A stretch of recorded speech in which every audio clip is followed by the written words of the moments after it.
Gloire à Dieu. On va se saluer fraternellement. Tu vas dire la bienvenue encore à ton bien-aimé frère.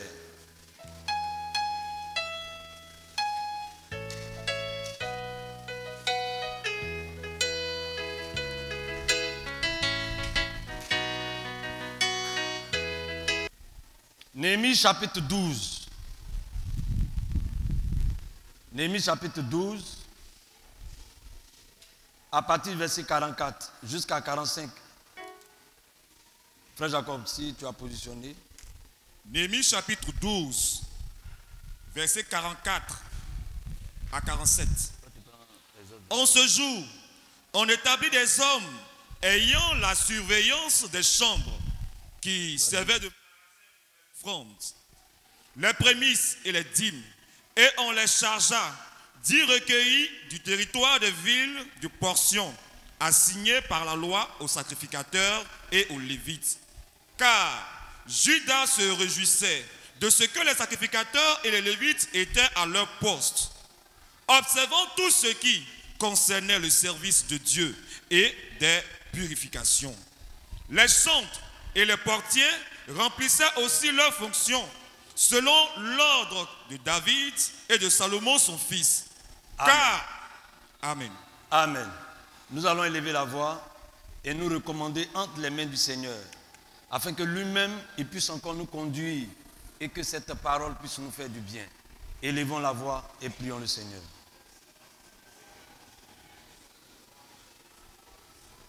Éternel Dieu, nous voulons encore te dire merci. Parce que Père, tu permets encore que ce matin, nous soyons encore dans ta présence. Nous soyons encore présents afin de pouvoir honorer ton nom. Éternel Dieu, ce matin encore, nous venons nous soumettre à ta volonté. Aide-nous, ô Seigneur, afin que Père, notre moi, notre personne, puisse encore, ô Dieu, s'en aller, mourir, et que ce soit toi-même, Père éternel, qui prenne le contrôle. Puisses-tu, ô Seigneur Dieu, ce matin, te souvenir de nous. Accorde-nous ta grâce, Seigneur. Accorde-nous ton aide, Seigneur. Et que, Père éternel, tout se fasse d'après ta parole. Nous te louons et nous te bénissons. C'est dans le nom puissant de Jésus-Christ que nous t'avons prié. Amen. On va s'asseoir. Bien-aimés, le texte que nous venons de lire nous montre que depuis l'origine, Dieu a une manière de faire avec son peuple.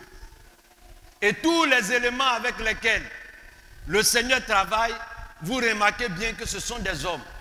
Des hommes qui sont commis à des tâches très précises. Je vais remonter encore dans le passé pour vous montrer que Dieu ne change jamais sa manière de faire. Quand Dieu a appelé Noé, Dieu lui a dit, Noé, tu vas me construire une hache.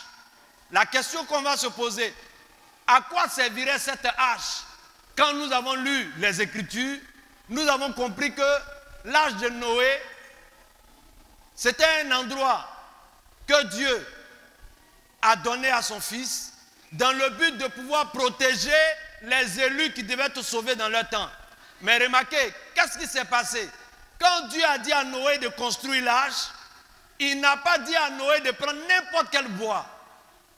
Parmi tous les bois qui pouvaient exister, Noé, Dieu lui a inspiré de prendre un type de bois. Et en plus de prendre ce bois comme matériel, Dieu lui a donné encore les dimensions. Quand l'arche a été construite, Dieu encore s'est saisi de Noé pour l'informer de tous les animaux qui existent sur la terre. Et tous n'y entreront pas. Dieu a encore fait une sélection. Il a pris encore des oiseaux, des espèces bien précises. Et à côté de cela, Dieu s'est servi d'un homme qu'on appelle Noé. Bien aimé, j'ai pris encore ce parallélisme pour vous montrer que Dieu, quand il doit accomplir sa volonté sur la terre, il utilise toujours des hommes. Si avant la fondation du monde, il savait qu'il arriverait un temps où les hommes allaient se détourner de sa voie et qu'il devait encore sauver un groupe, il a inspiré un homme qu'on appelait Noé. Et derrière cette inspiration, il a choisi également des matériaux, pas n'importe, pour pouvoir accomplir encore sa volonté.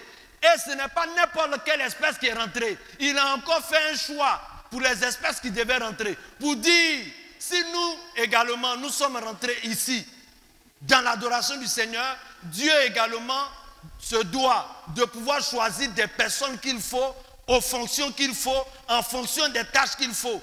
Personne ne prendra la place de quelqu'un. Parce que dans l'âge de Noé, là, les oiseaux n'étaient pas à la place des brebis et des boucs.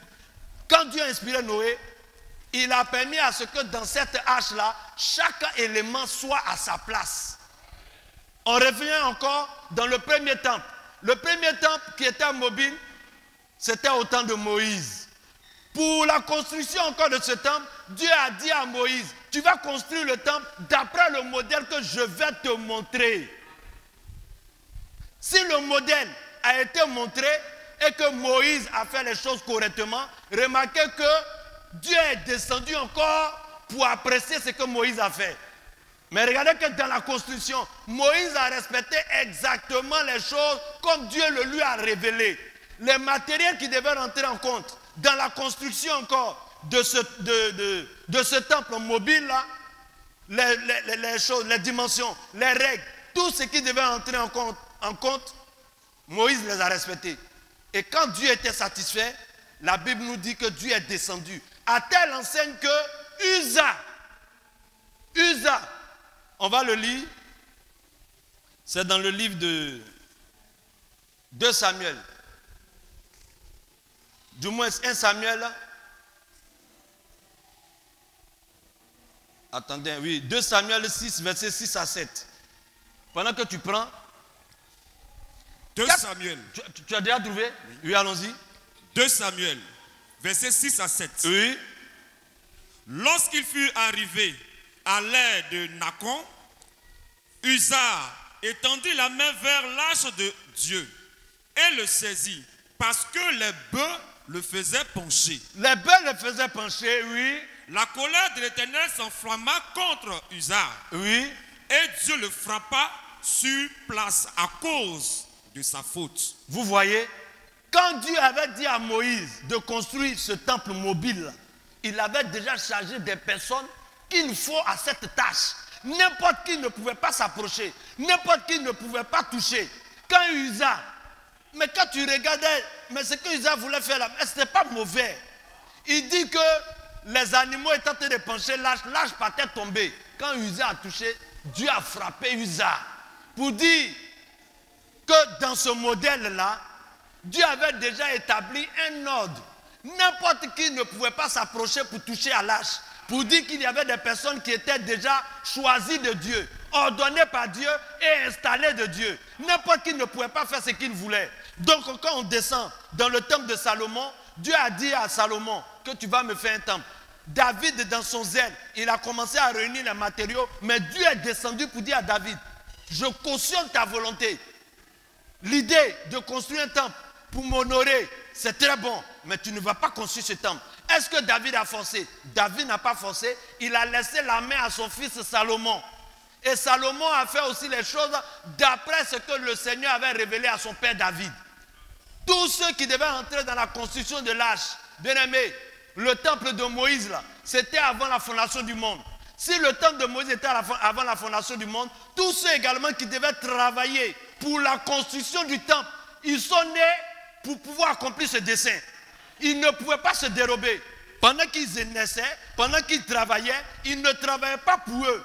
Dieu les avait préservés, Dieu les avait gardés. Même si la maladie arrivait, même si on pouvait réellement inventer même des maladies, inventer même, peut-être avoir même des assassinats, Dieu devait les préserver à cause du temple qu'il devait faire au travers de Salomon.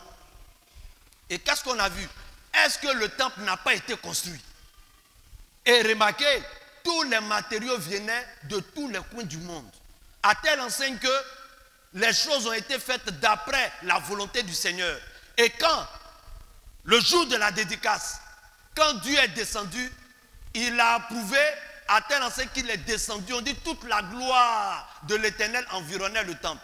Et dans ce temple-là, n'importe qui ne pouvait pas également entrer pour faire le service. À telle enseigne qu'il avait choisi qui?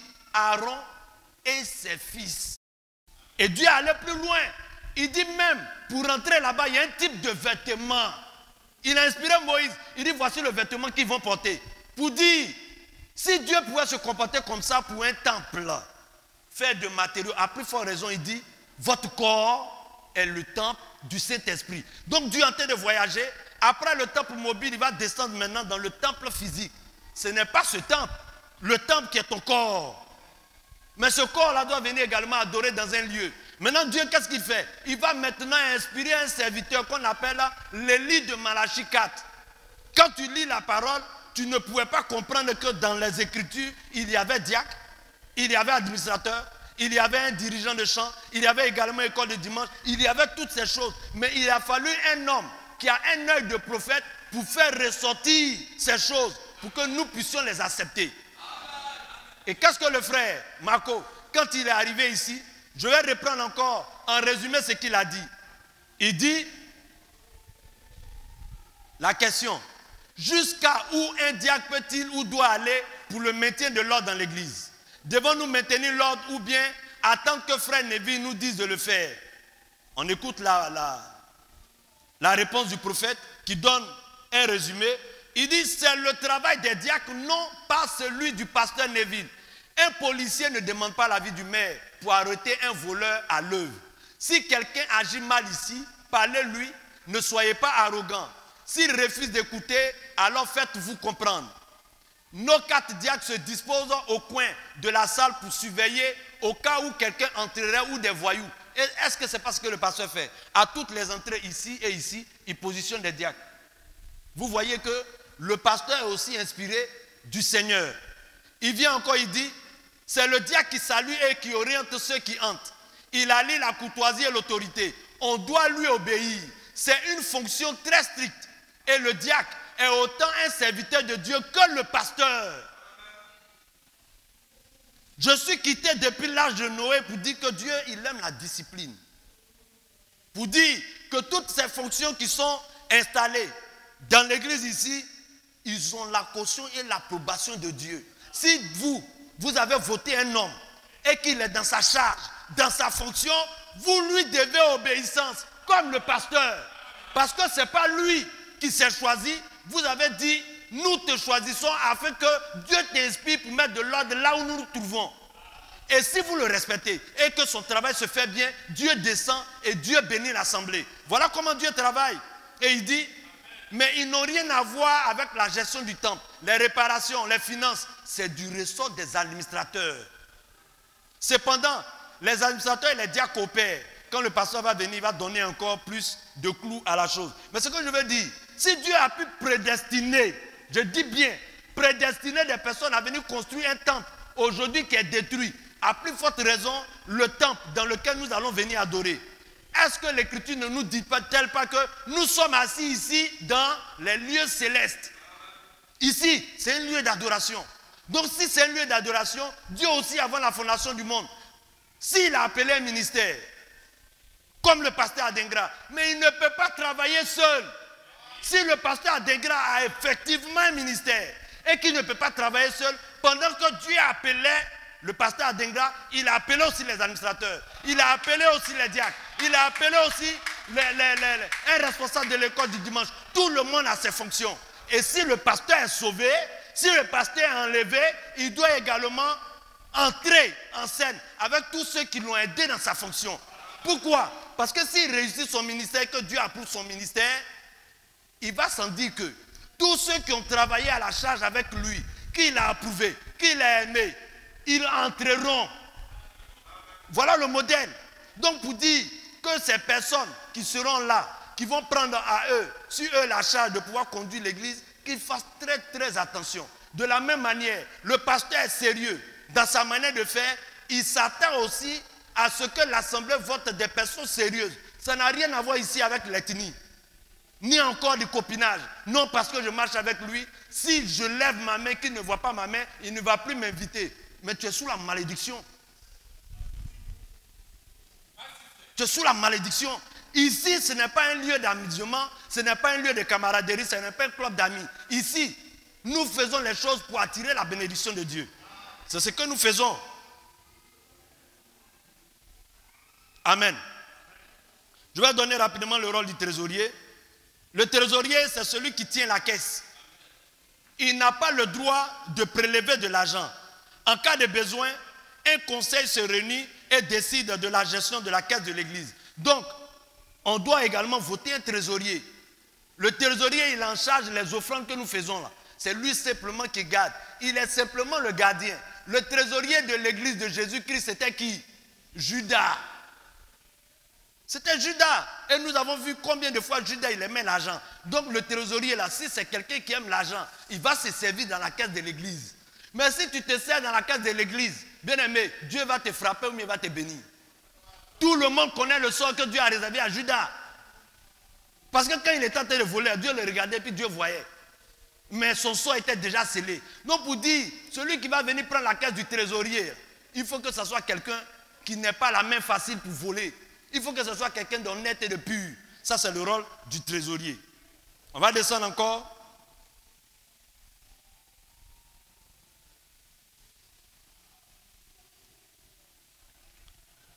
On va parler maintenant de la personne qui est dans le besoin.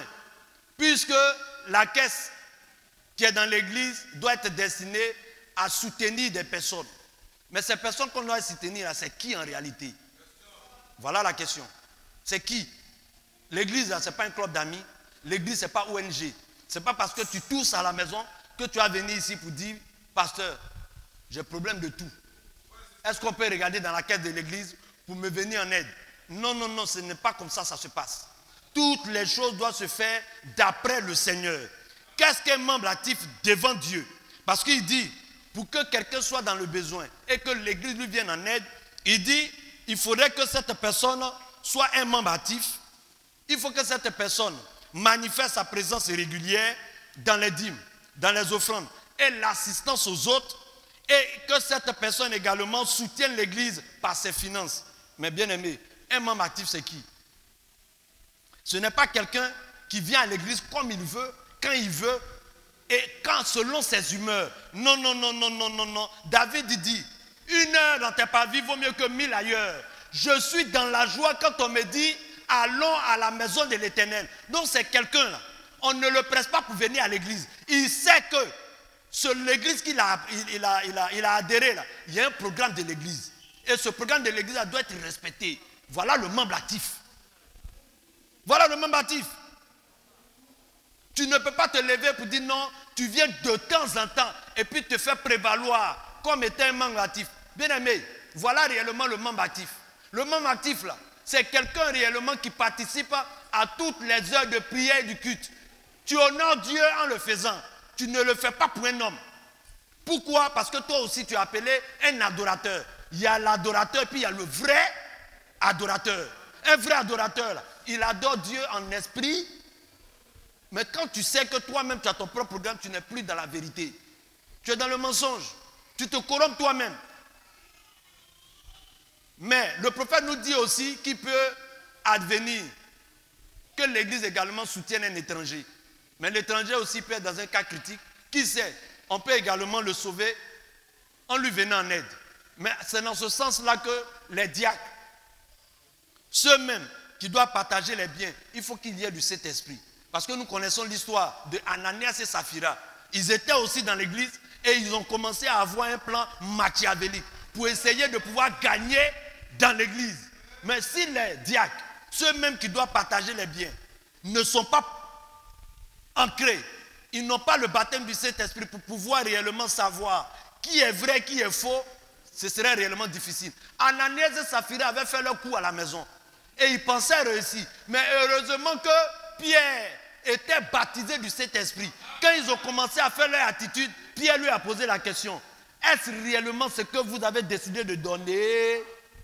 Donc bien aimé, tous ceux qui seront également appelés à cette tâche, il faudrait aussi qu'ils fassent très très attention. Parce que l'église ne va pas voter n'importe qui. L'église va voter des personnes qui sont remplies du Saint-Esprit. Donc il y a lieu réellement de prendre en considération la tâche à laquelle ils seront appelés.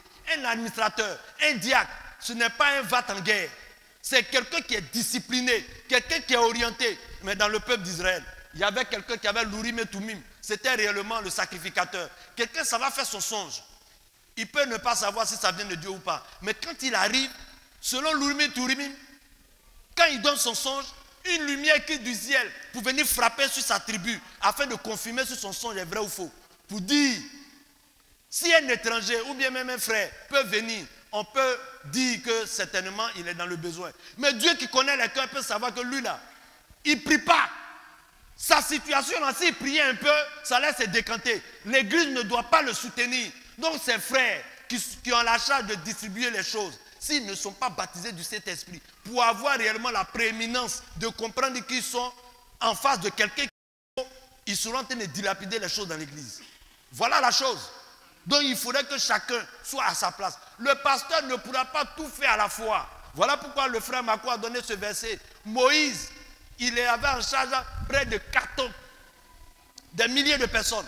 Il devait régler le problème de toutes ces personnes, mais il allait mourir. Jéthro, inspiré du Seigneur, lui a dit, mais tu te fatigues pour dire que toutes ces personnes que nous allons voter, ils auront réellement le crédit du Seigneur. Parce que j'ai lu plus haut, de la même manière, vous respectez le berger, respectez-les. Mais il peut s'avérer qu'effectivement, le diacre, Dieu, le pasteur lui confie un problème à régler. Mais tu as regardé le diacre, pour dire, mais lui là, mais je le connais à l'église, sa tête ne me plaît pas. Mais aussi longtemps que tu penses ce genre de choses, tu as tendance de dénigrer Dieu. Parce que Dieu, c'est lui qui l'a établi.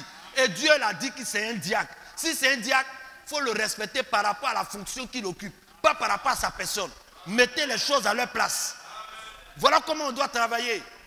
Respecte la fonction, honore la personne. Mais la personne là, elle peut faire ce qu'elle peut. Mais on a dit que les personnes feront des erreurs. Mais les erreurs là, ce n'est pas forcément des erreurs physiques. Hein. Je vous donne un exemple simple. Voici par exemple le frère Jérôme qui arrive, il t'installe sur une chaise et puis la chaise là se casse. Quand tu tombes, tu es sale. Quand tu vas regarder, tu vas dire voilà, où je voulais m'asseoir, il a refusé. Regarde où il est venu me mettre. Voici la honte sur moi. Quand tu penses comme ça, tu es possédé. Non, tu es possédé. Tu dois le respecter parce que tu as dit Seigneur, c'est lui qui est ton serviteur. Il a voulu que je sois ici. Si je suis tombé, gloire à ton nom. Dieu va t'honorer. Dieu, il va t'honorer. Pourquoi? Parce que tu as respecté la fonction du frère qui t'a installé. Parce qu'il y a des personnes ici, là, elles attendent de venir en retard pour occuper les places de derrière. C'est un fou esprit. Tu as possédé, hein? Ça veut dire que s'ils viennent très tôt, le frère Jérôme va les mettre au milieu. Comme ils n'aiment pas la place du milieu, ils savent que les premières places, c'est à 8 heures. Les places de derrière, c'est à 8h30. 9h, ce sont les places de derrière. Les dernières places de derrière sont les places de 10h. Donc, il fait son problème venir à 10h. Mais tu es possédé. Mais il y a un problème. Mais comment dans ton esprit, tu peux faire une organisation comme ça pour venir occuper une place de ton choix? Mes frères, sœurs, aussi longtemps que nous marchons comme ça, là, mais remarquons, mais comment Dieu peut descendre dans notre adoration? Nous sommes les mêmes à nous plaindre, mais on ne nous exauce pas. Mais depuis longtemps, là, mon problème, là, est-ce que Dieu voit? Dieu, là, c'est ici quand tu t'assois qu'il t'exauce. C'est ici. On ne respecte même plus les 30 minutes de silence. Oh, pourtant, Dieu, il nous précède avant même que nous venions ici. Parce que Dieu est au courant que samedi, il y a culte, mercredi, il y a culte, dimanche, il y a culte. Mais si nous avons donné rendez-vous au Seigneur, que nous-mêmes, nous sommes en retard, c'est quelle bénédiction nous cherche? Frère, il y a problème. Proverbe 22, verset 6. Éphésiens 6, verset 1. On va parler un peu de l'école de dimanche. Proverbe 22, verset 6. Instruis l'enfant selon la voie qu'il doit suivre. Et quand il sera vieux, il ne s'en détournera pas. Amen. Voilà. On te dit d'instruire l'enfant. Reprends encore. Instruis l'enfant selon la voie qu'il doit suivre. Et quand il sera vieux, oui, il ne s'en détournera pas. Il dit de l'instruire pendant qu'il est petit. Et c'est sûr, ça c'est un verset fondamental et il est vrai. Éphésiens 6, verset 1 dit quoi? Éphésiens 6, verset 1. Enfants, obéissez à vos parents. Attends, pour que l'enfant obéisse aux parents, là, tu lui as donné quoi? Éphésiens et puis Proverbe, qui vient avant qui? C'est Proverbe, non? Proverbe dit, ton enfant là, il est sorti de toi, il faut l'instruire. Il faut l'éduquer. Quand il sera grand, là, il va te respecter. Enfant, obéissez à vos parents, selon le Seigneur. Mais tu lui as donné quoi pour que tu puisses avoir en retour? La vie, là, c'est un écho. Ce que tu sèmes, là, c'est ce que tu récoltes. Si tu n'as pas sémé, il ne faut pas t'imaginer que ce sera réellement de la magie, que Dieu va venir te donner un enfant bien éduqué. Il dit non, il dit instruit. C'est l'instruction là qui a poussé maintenant le berger à faire l'école des dimanches. Parce que c'est à l'école qu'on instruit l'enfant. Voilà, il n'y a pas école de dimanche dans la Bible, mais à cause de ce verset qui dit instruis l'enfant. Instruis l'enfant. Voilà pourquoi on choisit également un responsable, investi. Quelqu'un également qui maîtrise les Écritures. Et dès l'instant où cette personne est choisie du pasteur, certainement on va voter la personne. Quand cette personne est investie, si tu vois cette personne en train de frapper ton enfant, c'est qui frappe ton enfant? C'est un homme, mais c'est Dieu. C'est Dieu. Quand cet homme c'est en train de corriger ton enfant, ce n'est pas un homme qui corrige l'enfant, mais c'est Dieu. Pourquoi? Parce qu'il ne s'est pas lui-même investi de cette autorité. Cette autorité-là, il a reçu du ciel. C'est mandaté de Dieu. Il a son autorité par rapport à Proverbe 22, verset 6. Instruit l'enfant, et c'est ce qu'il est en train de faire. Si l'enfant est désobéissant, il y a un verset qui dit non. Pendant son éducation, il ne faudrait pas que tu éloignes la verge. Donc pendant qu'il est en train de dresser les enfants, il a aussi une verge à côté. Comme le berger qui a toujours un bois. Pour discipliner toutes les brebis qui veulent s'égarer. Mais quand il a fini de donner un cri avec sa bouche, que tu n'as pas entendu, certainement avec le bois, tu vas entendre. Mais ce bois qui va descendre là, tu ne sais pas avec quelle vigueur il vient. Donc il faut comprendre que dans l'exercice de ses fonctions, il peut s'avérer que le responsable de l'école du dimanche met tes enfants en genoux. Parce qu'il a parlé, l'enfant n'a pas compris. Mais il est obligé d'utiliser la verge. Et toi, le père, tu regardes à la position de ce responsable en train de corriger ton enfant. Moi, mon enfant, on ne le frappe pas. Hein. Moi, mon enfant, là, on ne le touche pas. Hein. Moi, mon enfant, là. Mais il y a quel problème? Il y a quel souci? Voilà le gros problème. Donc, faisons très, très attention à toutes ces personnes que nous allons choisir pour les mettre au devant. Parce que dès l'instant où ils commencent à travailler, prions plus pour eux, pour que réellement ils puissent accomplir leur fonction dans la volonté du Seigneur. Amen.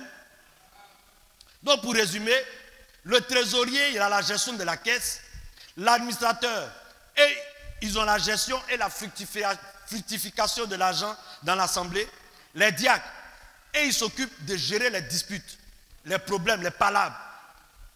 Quand il y a un règlement de problèmes, ce sont tous les diacres qui interviennent. Romains 12, verset 6 à 8 dit quoi? Romains 12, verset 6. Puisque nous avons des dons différents, selon la grâce qui nous a été accordée, que celui qui a le don de prophétie les ait selon l'analogie de la foi. Que celui qui est appelé au ministère s'attache à son ministère, oui. Que celui qui enseigne s'attache à son enseignement, oui. Et que celui qui exhorte à l'exhortation, que celui qui donne le fasse avec libéralité. Donc ici, le Seigneur est en train de nous interpeller. Tous ceux qui auront réellement à cœur d'entrer dans cette fonction, il faudrait qu'eux-mêmes ils travaillent afin que cette tâche-là soit faite pour pouvoir réellement soulager les œuvres du pasteur. Parce que nous avons dit qu'ils viennent pour accompagner le pasteur dans sa tâche. Alors, de la même manière, le berger met du sérieux pour pouvoir les établir. Eux aussi, ils doivent travailler à réussir leur fonction. C'est ce qu'il est en train de dire. Dès l'instant où on t'a voté, on te fait confiance. Il faudrait également que tu puisses également honorer l'assemblée dans l'exercice de ses fonctions. Termine le verset 8. Et que celui qui exhorte à l'exhortation, que celui qui donne le fasse avec libéralité. Oui. Que celui qui préside le fasse avec zèle. Et que celui qui pratique la miséricorde le fasse avec joie. Voilà. Amen. Donc chacun a son poste.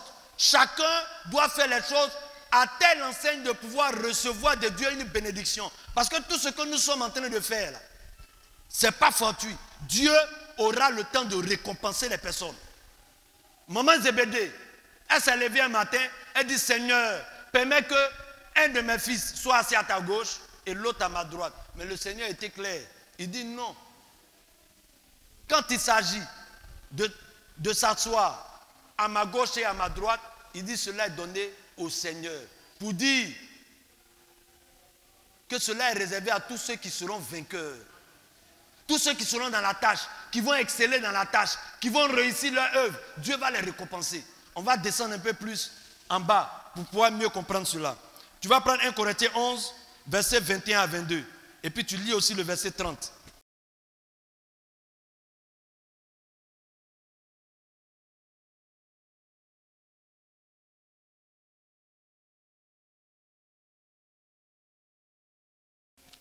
« 1 Corinthiens 11, Oui. verset 21. Car quand on se met à table, chacun commence à prendre son propre repas, et l'un a faim, tandis que l'autre est ivre. N'avez-vous pas de maison pour y manger et boire? Ou méprisez-vous l'église du Seigneur et faites-vous honte à ceux qui n'ont rien? Que vous dirai-je? Vous louerai-je? En cela je ne vous loue point, car j'ai reçu du Seigneur ce que je vous ai enseigné. C'est que le Seigneur Jésus, dans la nuit il fut livré, prit du pain, et après avoir rendu grâce, il le rompit et dit, ceci est mon corps qui est rompu pour vous, faites ceci en mémoire de moi. De même, après avoir soupé, il prit la coupe et dit, cette coupe est la nouvelle alliance en mon sang. Faites ceci en mémoire de moi toutes les fois que vous en boirez. Voici un texte qui est clair. L'église du Seigneur, Dieu a instauré la Sainte Seine.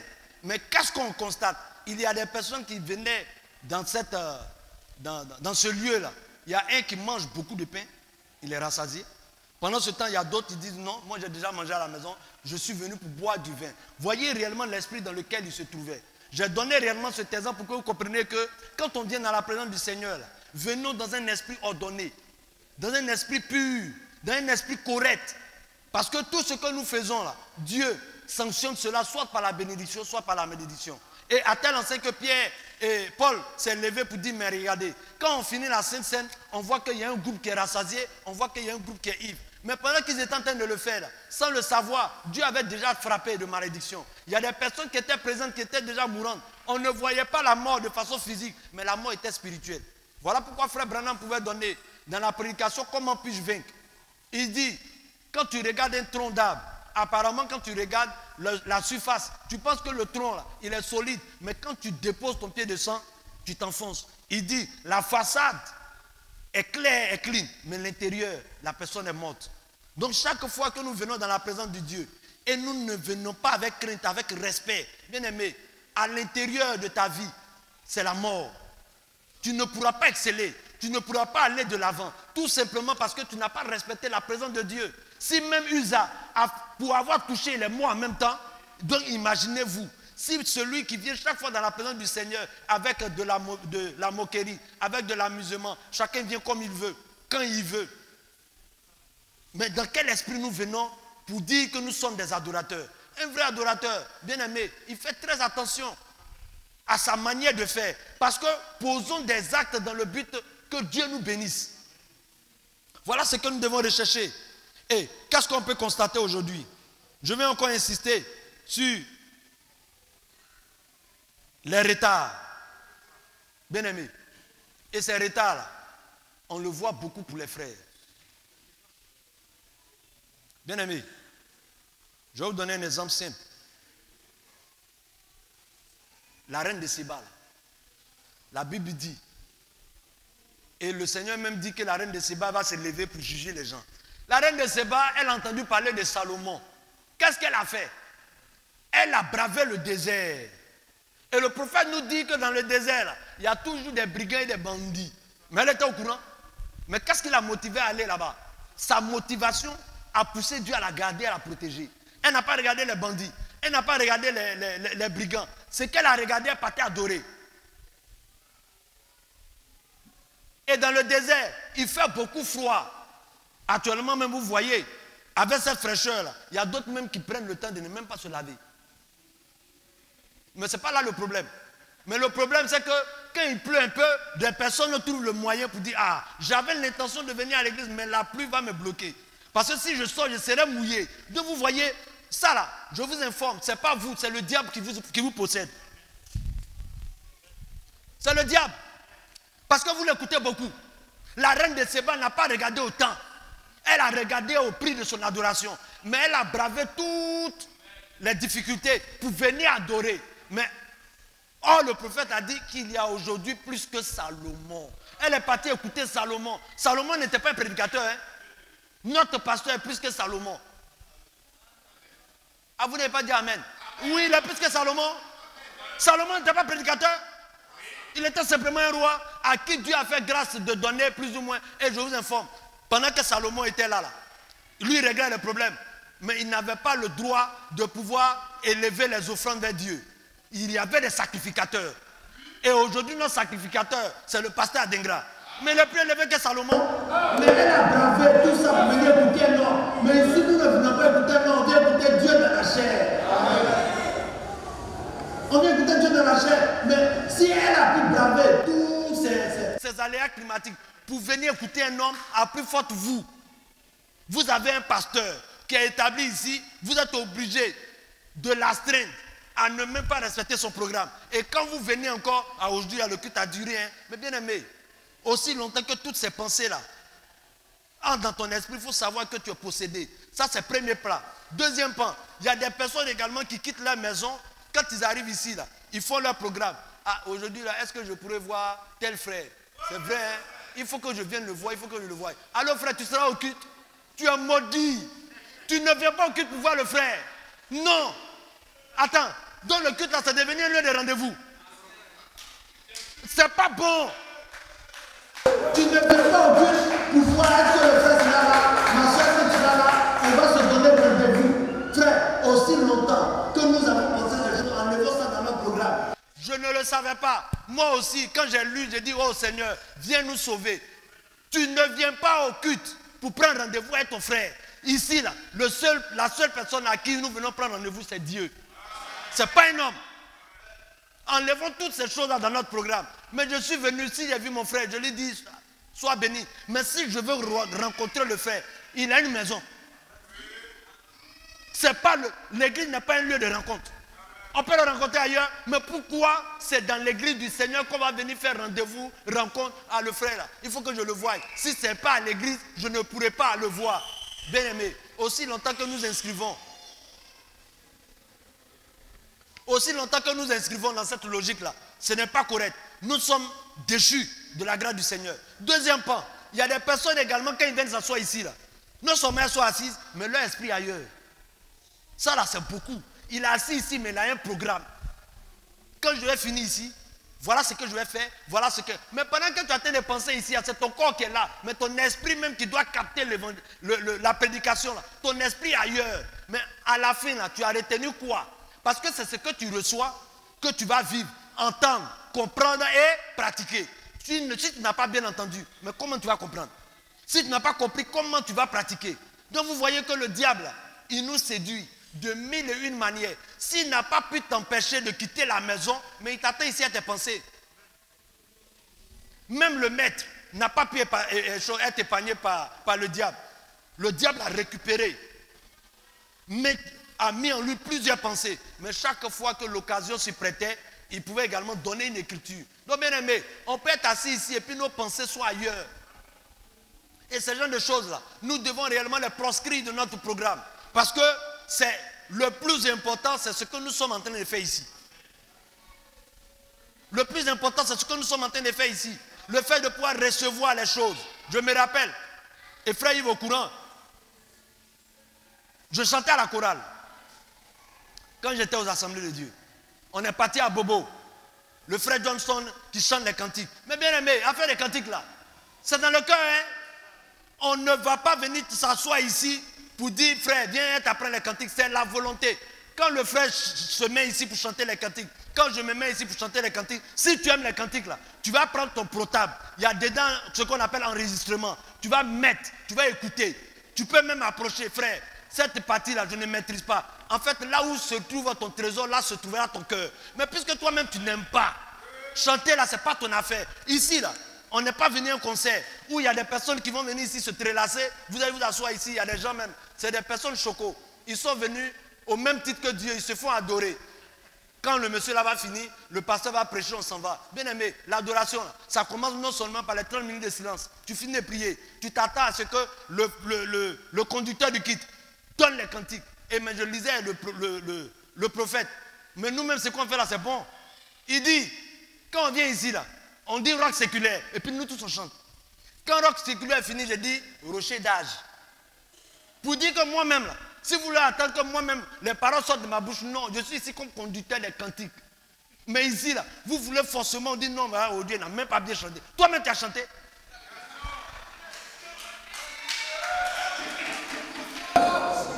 Parce que quand moi je suis ici, là, je ne chante pas pour vous. Hein. Non, je vous dis la vérité. Hein. Non, je ne chante pas pour vous. Hein. Je vais chanter jusqu'à ce que moi-même, mon cœur soit disposé à recevoir la parole de Dieu. Parce que Dieu dit, il siège dans les louanges et dans les chants. Mais toi là, le diable que tu écoutes là, il dit il n'aime pas la louange. Mais voilà pourquoi les gens n'ont pas recueil, ils n'ont pas cantique. Ils sont vieux dans la foi. Ils n'ont pas recueil, ils n'ont pas cantique. Il y a d'autres même qui sont chocos. Ils ont trouvé un palliatif, ils ont trouvé recueil dans leur portable. Mes frères, le monde, comment dirais-je, les premiers croyants se réveillent. Dans notre âge, mes bien-aimés, ils seront choqués. Ne rentrons pas dans ce genre de choses. Mais le recueil là, mais c'est quelque chose qui est potable. Tu dois ouvrir le recueil, tu dois chanter les cantiques. Si tu ne le connais pas, efforce-toi de connaître ces cantiques là parce que c'est les cantiques de ton Père. Il aime cela. Mais on ne va pas venir chaque fois se mettre ici à rabâcher les choses. Ce n'est même pas correct. La semaine passée, j'étais avec un de mes collègues, on était en train d'échanger et il me racontait comme ça les collègues qui sont à Daloa. Bien aimé, tous ceux qui sont partis à Daloa, ils ont construit les maisons. Ils ont construit. Mais quand j'ai entendu ça, j'ai dit, mais Seigneur, tu m'as laissé ici, à Yopougon. Mais s'ils étaient là-bas, ils ont construit. Parce qu'effectivement, ils ont des faveurs, ils ont vraiment des avantages. Mais bien aimé, le fait d'arriver ici, là, c'était pas moi, hein. Quand moi j'ai fini de soutenir net, dans mon esprit, on allait m'envoyer à l'intérieur. Mais c'est mal connaître Dieu. Il savait que son ministère, au travers du pasteur Adengra, devait fonctionner. Je me rappelle, au moment où ils sont de vous parler là, je me rappelle quand le pasteur m'a dit, toi, je te veux à côté de moi pour chanter les cantiques. En ce temps-là, je n'avais pas encore soutenu. Mais comment quelqu'un que Dieu a choisi au travers de son ministère, et puis on va l'envoyer ailleurs? Mais ce n'est pas possible. On était deux, il restait un seul choix, c'est mon dossier, ils ont tiré et puis on m'a mis à l'ENS. Mais depuis que je suis arrivé à l'ENS, est-ce qu'il n'y a pas de personnes qui sont heureuses ici? Il y a des gens qui vont commencer à travailler ici. La prédestination. Dieu, il marche lentement, c'est nous on est pressés. Dieu marche lentement. Et Dieu me ferait voir, il dit, mais attends, mais tu ne peux pas commencer à te comparer avec les gens. Il dit, mais ton royaume, ce n'est pas sur la terre. Mais ton royaume, c'est le ciel. Je dis, oh Seigneur, que Dieu, que ton nom soit béni. Effectivement, notre royaume n'est pas sur la terre.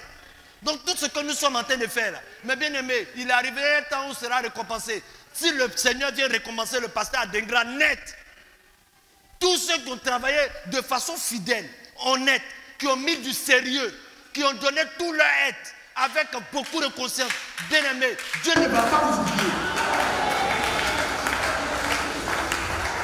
Non. Quand le pasteur dit je peux aller me reposer, c'est qu'il y a des personnes sur qui il peut compter. On ne se repose pas quand on n'a pas fini de travailler. La Bible dit que le Seigneur a travaillé 6 jours. On dit le 7e jour, Dieu se reposera de ses œuvres. Il était déjà content parce que tout était établi. Mais aujourd'hui, pourquoi le pasteur peut voyager tranquillement? Parce qu'il y a des personnes de confiance sur lesquelles il peut compter. Si on n'était pas sérieux, il n'allait pas partir. Et Dieu n'allait pas lui ouvrir les portes. Parce que même il peut faire demande et puis on dit tu ne vas pas. Pas parce que c'est un homme. mais c'est parce que Dieu a dit, il n'est pas prêt pour aller. Tu vas établir qui derrière toi. Donc si le pasteur dit, il s'en va, c'est que Dieu dit, tu peux aller. Parce qu'il y a des personnes sur qui je peux compter, sur qui je peux reposer. Mais voilà comment Dieu travaille. Voilà comment Dieu travaille. Donc faisons très très attention. Quand Dieu dit, j'ai établi telle personne, écoutez-le. Écoutez-le. Frère, il faut l'écouter. Il faut l'écouter. Ne regarde pas sa forme. Ne regarde pas sa manière de faire. Ne regarde pas ses erreurs. Non, non, non, non, non. Écoute-le pour la fonction qu'il incarne. Parce que Dieu, au travers de son pasteur, l'a établi ici. C'est Dieu qui nous a établis. Si vous ne nous respectez pas, c'est qui vous allez rejeter. C'est le berger. Voilà le sens du repos. Donc travaillons pour que réellement les choses soient de façon correcte. Parce que nous aurons une récompense. Je n'ai pas encore fini avec vous.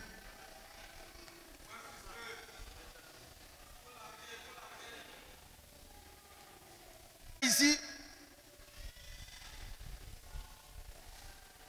chaque fois, pour le programme de l'église, et ils se sont déjà figés dans l'esprit. Moi, je suis fort dans le chrétien le dimanche. Le mercredi, je n'ai pas le temps. Le samedi, c'est pas moi. C'est-à-dire que quand tu le vois samedi, c'est parce que il a forcé, il n'a pas de programme. Voilà pourquoi il est arrivé ici samedi. Pardon, il faut prendre Actes chapitre 2. Ce verset-là, moi, j'ai vraiment aimé. Parce que Dieu, qu'est-ce qu'il fait? Dieu est en train de laisser un témoignage. Quand je lisais, après méditation, les 3000 personnes, là, ils ne venaient pas pour adorer en tant que tel. Hein. Ils étaient venus pour faire des achats. On dit séjournant en Jérusalem. Ils étaient venus pour passer un petit temps et puis partir. Mais quand Pierre a commencé à prêcher, depuis le livre de Zacharie, Dieu avait dit que le salut devait commencer par Jérusalem. Donc, ce verset-là, Dieu a manifesté ça dans des croyants. Lis. Chapitre 2, à partir du verset Il faut lire juste où ils ont dit, que ferions-nous là? Verset 37. Oui. Après avoir entendu ce discours, il eut le cœur vivement touché. Et il dit à Pierre et aux autres apôtres, hommes frères, que ferons-nous? Pierre leur dit, répentez-vous et que chacun de vous soit baptisé au nom de Jésus-Christ pour le pardon de vos péchés. Et vous recevrez le don du Saint-Esprit, car la promesse est pour vous, pour vos enfants et pour ceux qui sont au loin, en aussi grand nombre que le Seigneur notre Dieu. Ils ont posé la question à Pierre. Pierre dit attention, ce que vous allez prendre ici, c'est un engagement de bonne conscience envers Dieu. Il dit, mais ce que tu as dit là, vraiment, on se reconnaît dedans. Mais qu'est-ce qu'on doit faire? Mais il ne savait pas que derrière cet engagement-là, il devait rester auprès de Pierre pour écouter l'évangile. Oui, allons-y. Et par plusieurs autres paroles, il les conjura et les exhortait, disant, sauvez-vous de cette génération perverse. Il les exhortait. Mais vous, frères, vous ne voulez pas vous sauver de cette génération. L'âge de la Odyssée, c'est un âge. Bien aimé, tous les démons sont déversés dans cet âge. En fait, tu penses que tu es croyant, mais tu es séduit. La séduction est tellement forte que toi, tu penses que parce que tu crois le message de l'heure, donc c'est fini. Tu t'es trompé. Allons-y, vous allez voir quelque chose. Ceux qui acceptaient sa parole furent baptisés. Après le baptême, qu'est-ce qui s'est passé? Oui. Et en ce jour-là, le nombre de disciples s'augmenta d'environ 3000 âmes. Le problème là, ce n'est pas le nombre. Le problème, ce n'est pas le nombre. Hein. On dit ce jour-là, il a baptisé 3000. Oui, allons-y. Il persévérait dans l'enseignement des apôtres. Le mot persévérer là, ça veut dire que ce n'était pas facile. Quand on te dit, mon frère, c'est difficile, persévère. Quand la galère te frappe, c'est dur. Mais on te dit non, il faut persévérer. Mais là où tu es dans le bonheur, on ne te demande pas de persévérer, on dit qu'il faut jouir. Jouir du bonheur. On n'a jamais dit persévère dans le bonheur. La phrase même n'est pas correcte. Persévère dans le bonheur. Dans le bonheur, on ne persévère pas. On se réjouit. Mais on dit persévérer. Ça veut dire que c'est compliqué. Ils ont laissé leur famille certainement. Ils ont laissé leurs biens. On dit mais attends, tu as dit que tu venais pour retourner, mais qu'est-ce qui se passe? Il dit mon frère, je ne peux plus partir. Je ne peux plus retourner aux assemblées de Dieu. Je ne peux plus retourner là où j'étais. On dit mais il y a quel problème? Il dit j'ai trouvé quelque chose, c'est fort. Voilà ça. Et ils sont restés là accaparés. préparer, il dit laisse pas. Mais vous dites que vous avez quitté votre dénomination. Mais après avoir quitté, vous ne venez plus à l'église. Vous ne venez plus à l'église. Oh, le pasteur inspiré de Dieu a fait un programme. Ce programme-là, celui qui le respecte. Mais tu es en train d'emmagasiner tes bénédictions.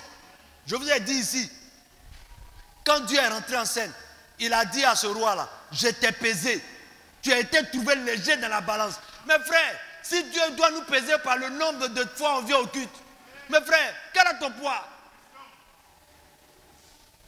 Si Dieu doit te peser, quel est ton poids? Ça, c'est au passage. Oui, allons-y.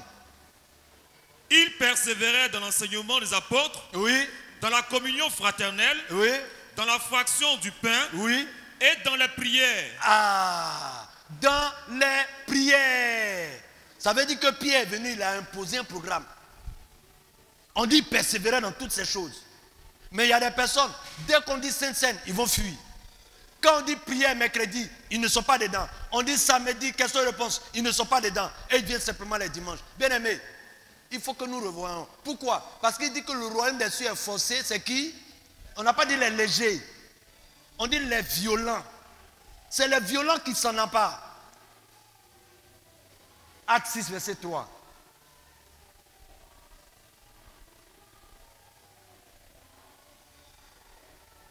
Acte 6, verset 3. Oui.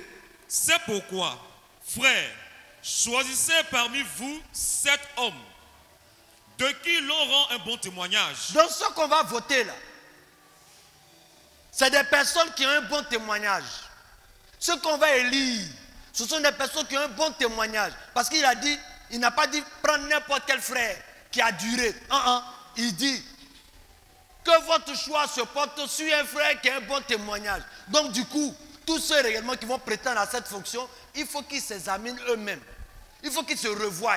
Est-ce que réellement mon témoignage cadre avec le choix que Dieu veut? Parce qu'il y a un critère pour être diacre, il y a un critère pour être administrateur, il y a un critère pour être trésorier, il y a un critère pour être responsable de l'école du dimanche. Quand tu regardes toutes ces choses, tu dois rentrer dans quoi? En toi-même, dans un moment de temps et de prière, afin que Dieu également puisse t'inspirer, pour que tu puisses remplir pleinement cette fonction à laquelle Dieu va t'appeler.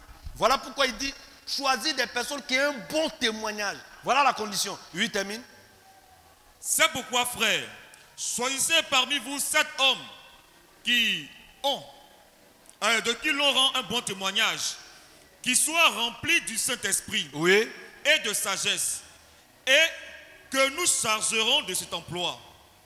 Et nous continuerons à nous appliquer à la prière et au ministère de la parole. Donc vous voyez, ces personnes-là doivent avoir un caractère. Ils doivent avoir une conduite. Et c'est des personnes qui doivent maîtriser la doctrine. On va prendre un diacre.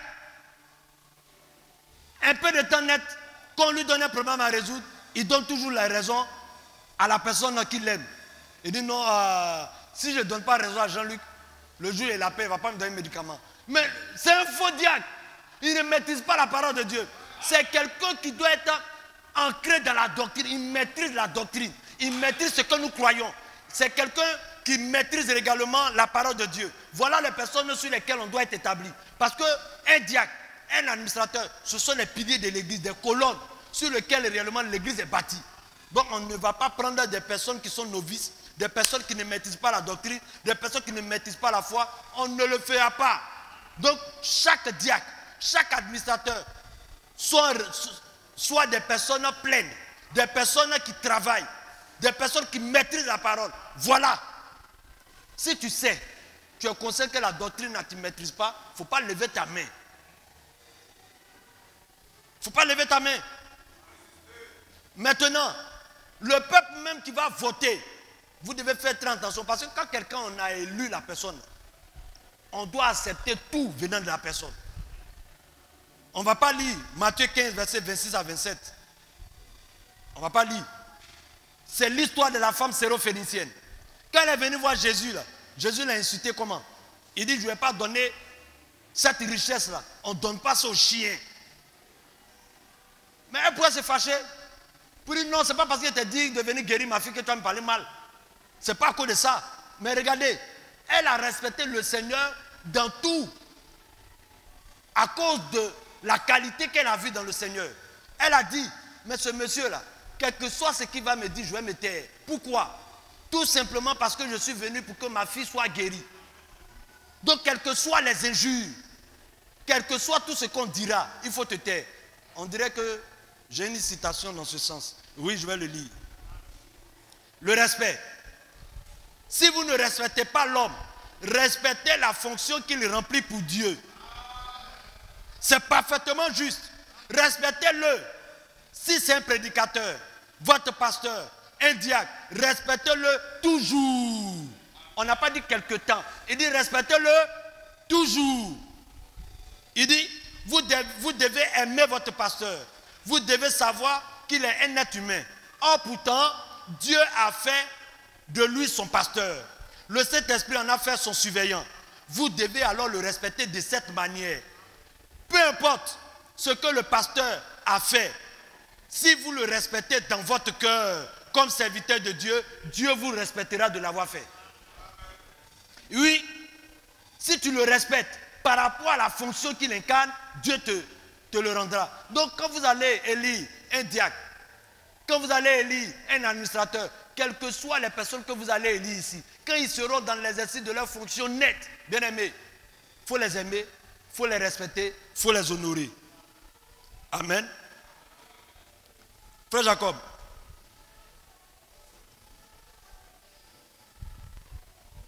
Il faut prendre Luc 2, le verset 46 et puis le verset 49.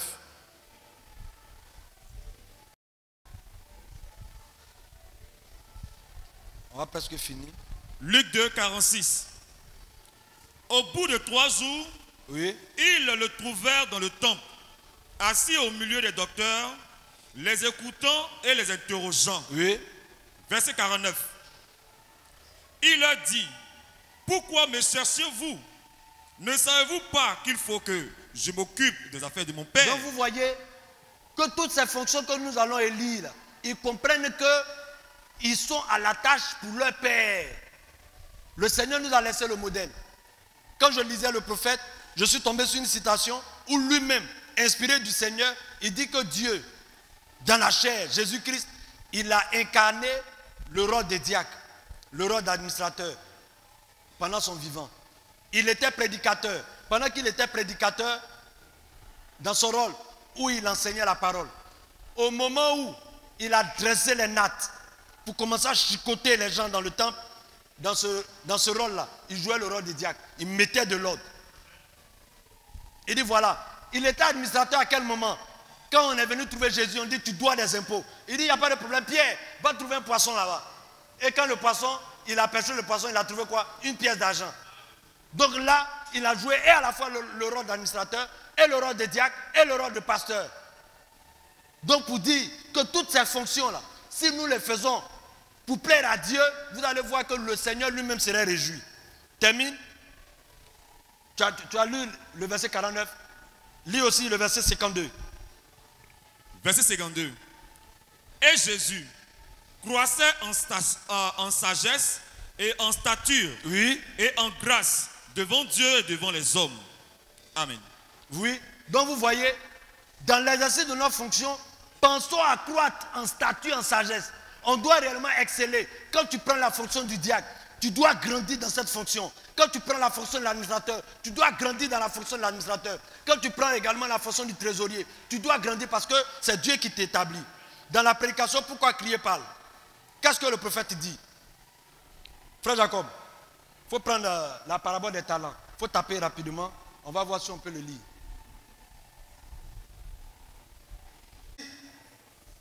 Lorsque Moïse vint au monde, c'était un garçon doué.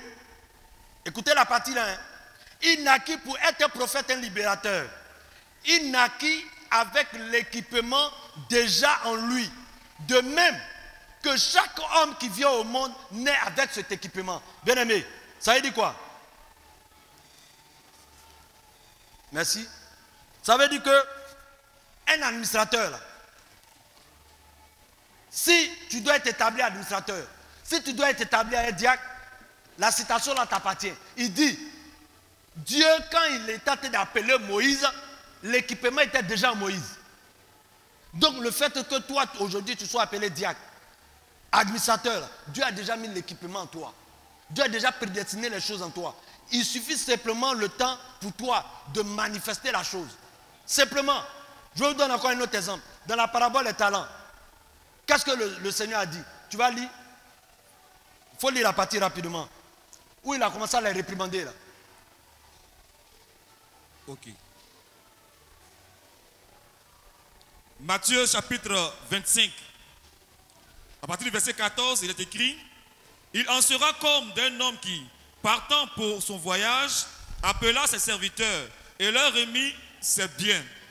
Il donna 5 talents à l'un, 2 talents à un autre et 3e, et 1 au 3e, à chacun selon sa capacité. À chacun selon sa capacité. Donc pour dire que quand tu seras dans ta fonction de diacre là, il ne faut pas quitter la fonction de diacre pour aller ailleurs. Parce que Dieu, il a mis une capacité en toi pour que tu puisses pleinement faire la fonction de diacre. Quand tu es dans la fonction d'administrateur, fais-le pleinement. Tu ne dois pas t'asseoir pour dire moi-même, je peux être en même temps administrateur et diacre, puisque je m'en vais. Non.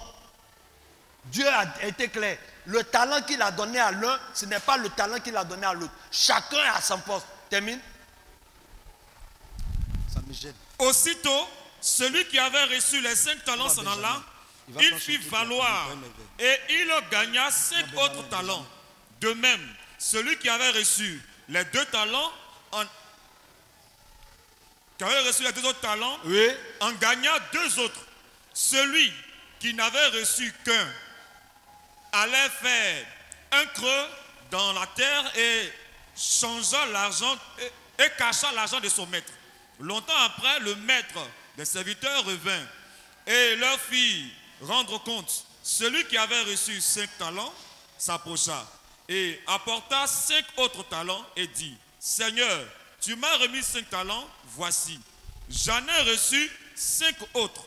Son maître lui dit: c'est bien, bon et fidèle serviteur. Vous voyez, dans leur exercice de fonction, ils ont excellé. On lui a donné 5, il a rapporté 5.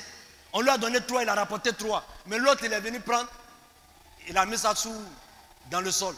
Il dit: non, Seigneur, tu es très exigeant. On a écouté. Quand j'ai vu ce que tu as fait à Usa, là, moi je préfère 8. C'est vrai que je suis diacre, mais moi je ne préfère même pas vraiment m'investir. Je préfère être dans mon coin. Non, non, non, non. On n'a pas besoin de ce genre de personnes. On n'a pas besoin d'eux. Voilà pourquoi j'ai pris le test. Et regardez que tous ceux qui ont travaillé dedans, quand le serviteur est arrivé, du moins le maître est arrivé, est-ce qu'il ne les a pas respectés? Il les a félicités. Donc, pour dire que tous ceux qui vont prendre cette charge, attendez-vous à une récompense. Attendez-vous à être félicité de Dieu lui-même. Amen. On va lire maintenant une brochure. Dans notre espoir repose en Dieu.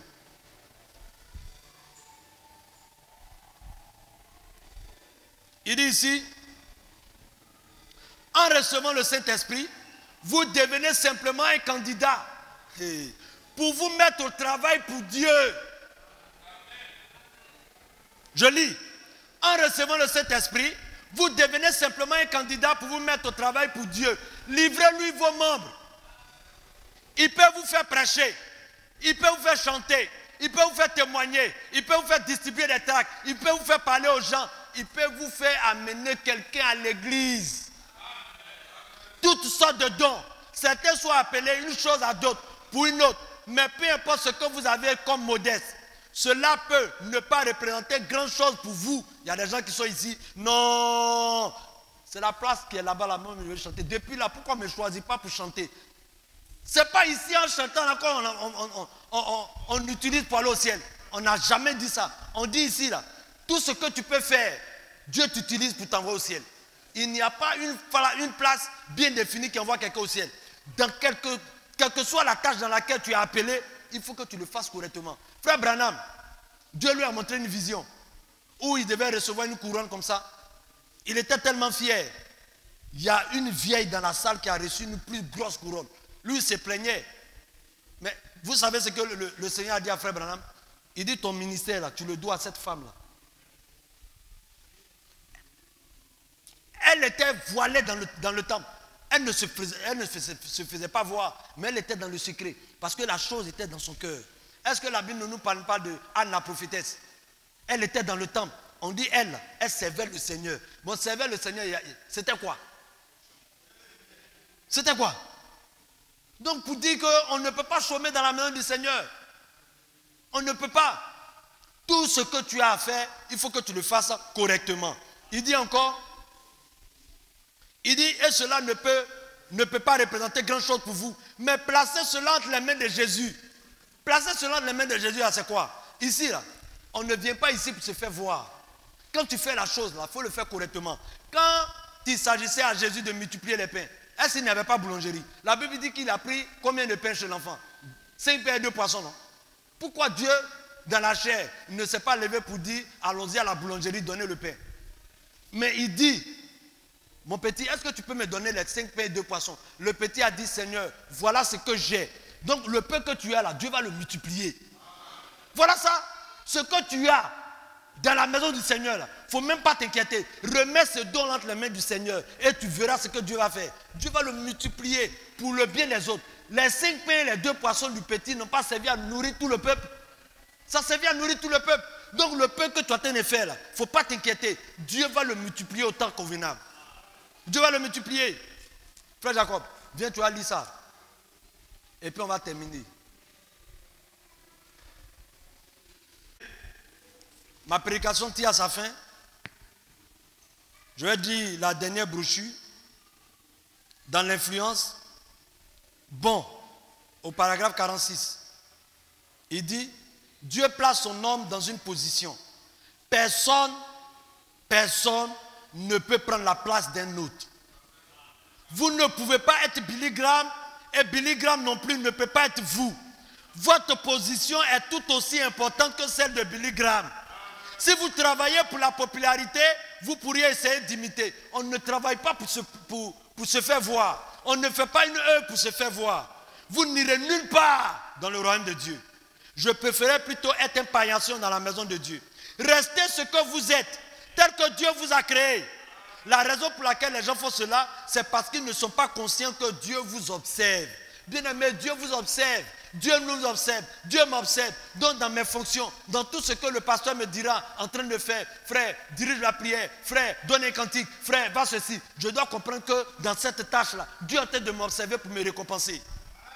Oui, Dieu enregistre tout ce que vous avez à faire. Il consigne cela dans son registre. Frère, est-ce que je me trompe? Lis. Il fait quoi? Il consigne cela dans son registre. Ah, donc Dieu a un registre. Dieu, il a un registre. Des livres furent ouverts. Des livres furent ouverts pour récompenser. Frère, lis. Vous allez voir. Prédication, l'ordre de l'église. On se tient debout, il va lire ça et puis on va Paragraphe terminer. 32 à 33. Il faut lire posément, ils vont bien comprendre. Seigneur, nous sommes heureux ce soir. Oui. Qu'il y ait encore vivant sur cette terre des hommes qui peuvent marcher dans la sainteté devant le monde. Une sainteté telle qu'un tabernacle comme celui-ci, dont les règles sont très sévères. Ah! Non, le pasteur Arega est dur. Les règles sont comment? Souples. Très sévères. Peut élire 5 hommes comme des dirigeants sans qu'il y ait une seule voix contre. Nous réjouissons pour eux. Et nous avons le sentiment que tu étais avec nous quand nous avons pris cette décision. Le conseil et nous, les pasteurs. Oh Dieu, bénis ces hommes et puissent-ils exercer ces fonctions en y mettant tout leur cœur. En y mettant tout leur cœur. C'est ce qu'on veut. En s'attachant et en sachant qu'ils acquièrent ainsi un rang honorable dans le ciel. Vous voyez, tout ce que nous serons en train de faire, petit soit-il, il y a un rang honorable qui nous entend au ciel. Oui. Un jour, quand les livres du ciel se fermeront, puisse le livre des êtres célestes et le livre du ciel s'ouvrir. Et puisse le nom s'y trouver. Le nom s'y trouver. Oui. Et à 100% devant Dieu et le Sauveur et devant toutes les armées du ciel. Que ce soit pareil dans son royaume. Bénis-les, Seigneur, et puisse-t-il bien remplir ses fonctions. C'est au nom de Jésus que nous te remercions pour eux. Amen. Que Dieu nous bénisse.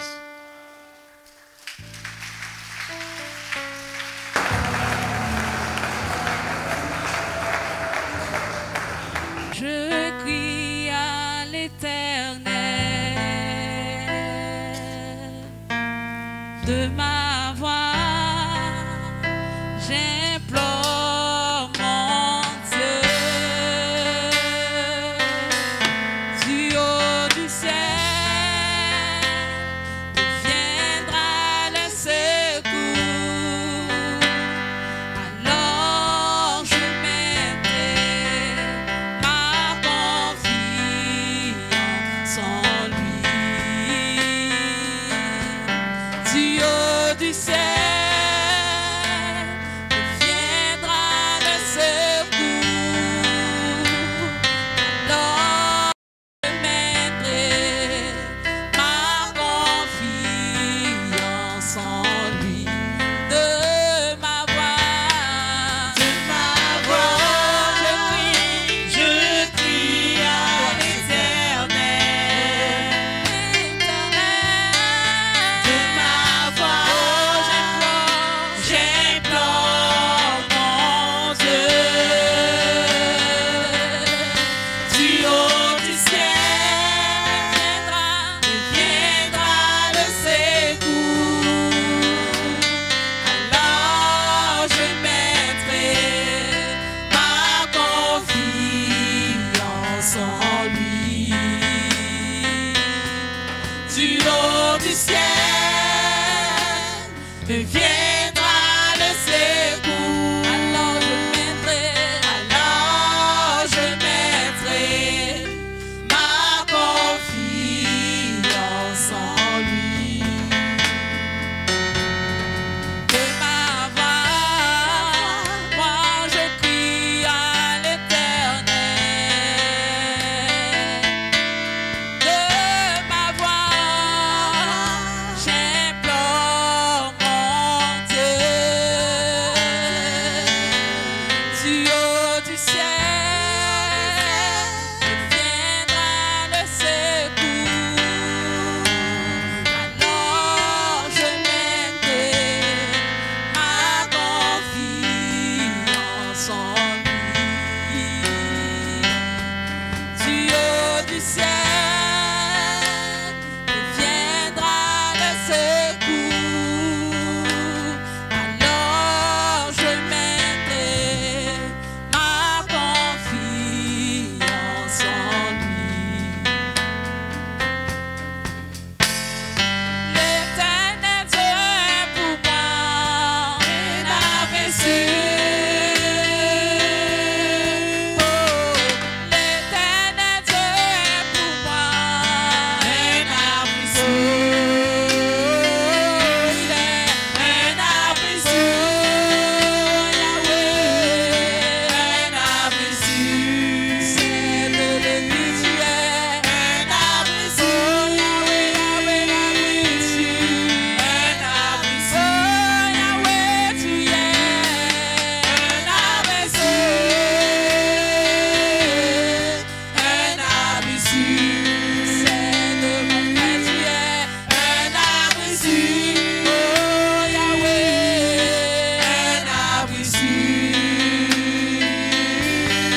cette prédication que tu nous as donnée, qui nous va tout droit au cœur.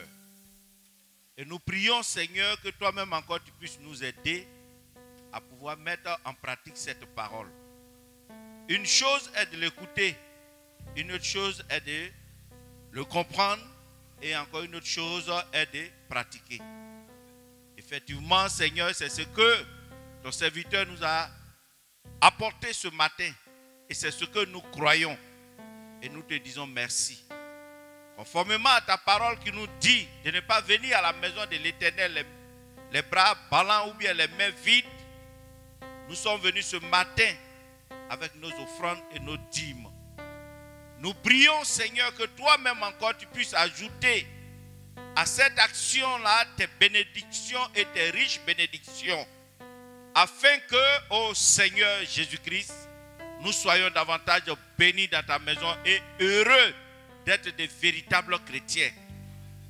Ô Seigneur notre Dieu, nous remettons encore ces offrandes en tes mains afin que toi-même encore tu puisses orienter l'utilisation selon ta volonté dans le nom précieux de notre Seigneur Jésus-Christ. Amen. Dans les Écritures, qu'une heure dans tes pavis valent mieux que 1000 ailleurs, Seigneur Tout-Puissant.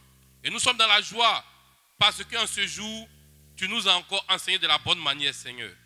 Père, tandis que nous avons tout accompli et que nous partons, nous voulons nous recommander à ta grâce que cette semaine soit une semaine de bénédiction pour ton peuple.